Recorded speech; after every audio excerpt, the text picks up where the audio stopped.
ፊልሙ የሚጀምረው ሊን የምትባል ልጅን እያስመለከተን ሲሆን ሊን የከፍተኛ ሁለተኛ ደረጃ ትምህርት ቤት ተማሪ ስትሆን በትምህርቷም በጣም ጎበዝ ተማሪ ነበረች። ሊም የምትኖረው ከአባቷ ጋር ሲሆን አንድ ቀን ላይም የሊን አባት ታዋቂና ትልቅ የሆነ ትምህርት ቤት ይዟት ይሄዳል። ነገር ግን የትምህርት ቤቱ ክፍያ ብዙ ወጪ ስለሚያስወጣ ሊ አባቷ ወጪ እንዳያወጣ ስለፈለገች እዚህ ትምህርት ቤት ለመግባት አልፈለገችም ነበር።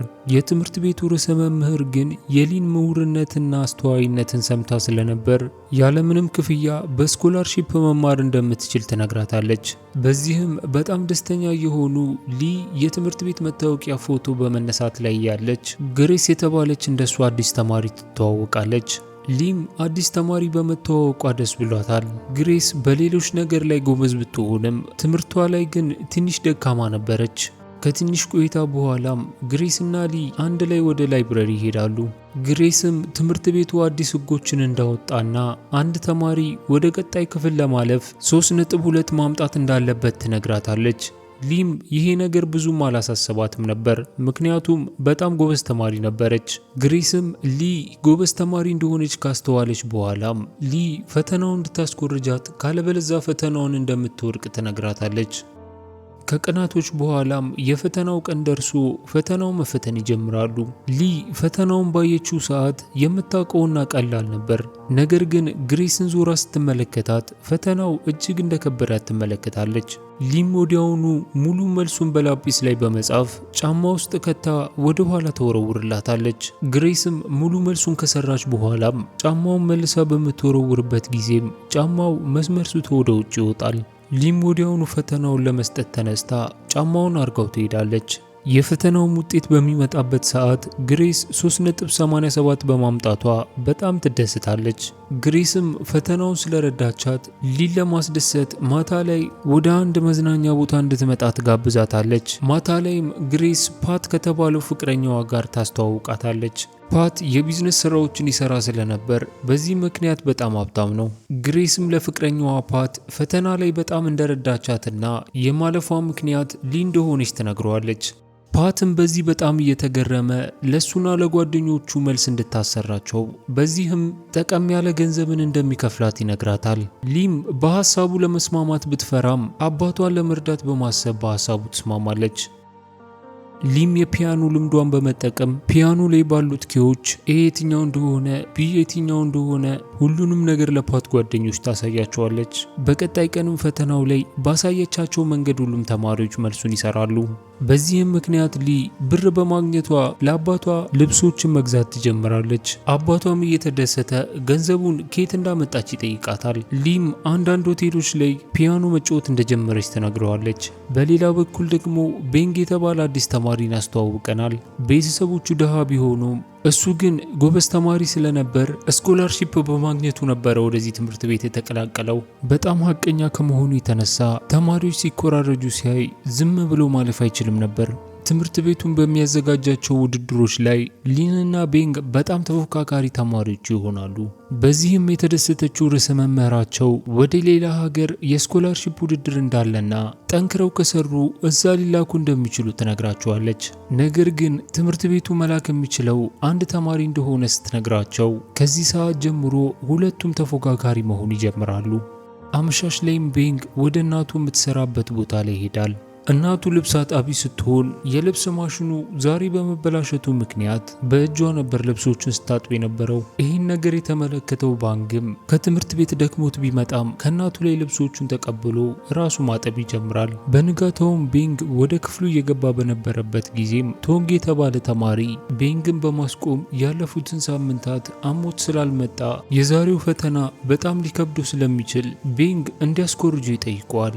ሊከፍለውም እንደሚችል ሲነግረው ቤንግ ጥያቄውን ውድቅ በማድረግ ወደ ክፍሉ ይገባል። ፈተና ላይም ከገቡ በኋላ ቶንግ የተባለው ልጅ ቀስ እያለ ከሊ እየኮረጀ እንደሆነ ቤንግ ይመለከታል። ወደ ሊም በመሄድ እየኮረጀባት እንደሆነ በመናገር እንድትጠነቀቅ ይነግራታል። ነገር ግን ቶንግ የነፓት ጓደኛ ሲሆን ሰሞኑን እነሱ ጋር ስላልነበር የፒያኖን ሕግ ባለማወቁ ነበር እያጮለቀ ሲኮርጅ የነበረው።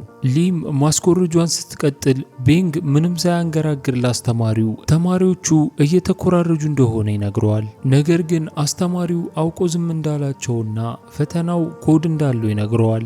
ነገር ግን ቀደም ብለው ኮድ እንዳለው ያወቁት ተማሪዎችም ራሳቸውን በማዘመን ፈተናውን ሲኮራረጁ ነበር። የመኮራረጁንም ስልት ላላወቁ ተማሪዎች ሊ ፈተናቸውን እየቀየረች ስትሰራላቸው ነበር። ፈተናውም ሲጠናቀቅ ተማሪዎቹ ቢደሰቱም የትምህርት ቤቱ ርዕሰ መምህር ሊን ወደ ቢሮ እንድትመጣ ታረጋታለች። ከዛም በመቀጠል ለሁሉም ተማሪዎች እያስኮረጀች እንደሆነ እንደታወቀባት ትነግራታለች። አባቷንም የጠራችው በዚህ ምክንያት እንደሆነ ትነግረዋለች። ርዕሰ መምህሯም ከዚህ በመቀጠል ባጠፋችው ጥፋት ምክንያት ስኮላርሺፑ እንደተሰረዘ ትነግራታለች። ሊም ተማሪዎችን ስታስኮርጅ የነበረው አባቷን ለመርዳት እንደሆነ ለርዕሰ መምህሯ ልትነግራት ብትሞክርም ርዕሰ መምህሯ ግን አንድ የተወሰነ ውሳኔ ስለሆነ ምንም ልታረግላት እንደማትችል ትነግራታለች። ቤንግም መናገሩ እዚህ ደረጃ ላይ ሊያደርሳቸው እንደሚችል ባለማወቁ ቤንግ በተናገረው ነገር ይጸጸታል። ሊንና አባቷ ወደ ቤት ከገቡ በኋላም አባቷ እስከዛሬ ገዛሽልኝን ልብስ አልፈልግም በማለት ልብሶቹን አውልቆ ወደ እሷ ይወረውረዋል። የሰጠችውንም ገንዘብ እንድትመልስላቸው ነግሯት ጥሏት ይሄዳል። ከትንሽ ጊዜ በኋላም የዓመቱ የማጠቃለያ ፈተና ደርሶ ግሬስ ሊን እንደ ከዚህ ቀደሙ ፈተናውን እንድታሰራቸው ትጠይቃታለች። በዚህም ጠቀም ያለ ገንዘብ እንደሚከፍሏት ትነግራታለች። ሊም በሀሳቡ ተስማምታ ፈተናው የሚሰጥበትን ሰዓት ማጥናት ትጀምራለች። ፈተናውም ሀገር አቀፍ ስለሆነ እንደ ሀገሩ ሁኔታ ሰዓታቸው ይለያያል። ይህን ያስተዋለችው ሊም ፈተናውን አውስትራሊያ ሄዳ እንደምትፈተን ትነግራቸዋለች። አሁን ካሉበት ሀገር አውስትራሊያ ፈተናው ቀድሞ ስለሚሰጥ ፈተናውን ሰርታ በሜሴጅ እንደምትልክላቸው ትነግራቸዋለች። ነገር ግን ፈተናው ከባድ እንደሆነ በማሰብ ሊ አጋዥ እንደምትፈልግ ትነግራቸዋለች። ፓት ቤንግን ለምን አናረገውም በማለት ይናገራል። ሊም ቤንግ እንደዚህ አይነት ነገር እንደማያደርግ ትነግራቸዋለች። አመሻሽ ላይም ቤንግ ስራ በመስራት ላይ ያለ የማይታወቁ ሰዎች መጥተው ይደበድቡታል። በንጋታውም ራሱን ከሳተበት ሲነቃ ራሱን በቆሻሻ ማከማቻ ላይ ያገኘዋል። በዚህም ምክንያት ትምህርት ቤታቸው ያዘጋጀውን ፈተና በማርፈዱ ምክንያት ፈተናው ያመልጠዋል። ከትንሽ ቆይታ በኋላም ሊ ወደ ቤንግ መኖሪያ ቤት በመምጣት ያሰቡትን እቅድ ነግራው በስራው እንዲስማሙ ትነግረዋለች። ቤንግም በሀሳቡ መስማማት ቢከብደውም እናቱን ለመርዳት በማሰብ ስምምነቱን ይቀበላል። አመሻሽ ላይም ሁሉም ተሰባስበው እቅዳቸውን ማውጣት ይጀምራሉ።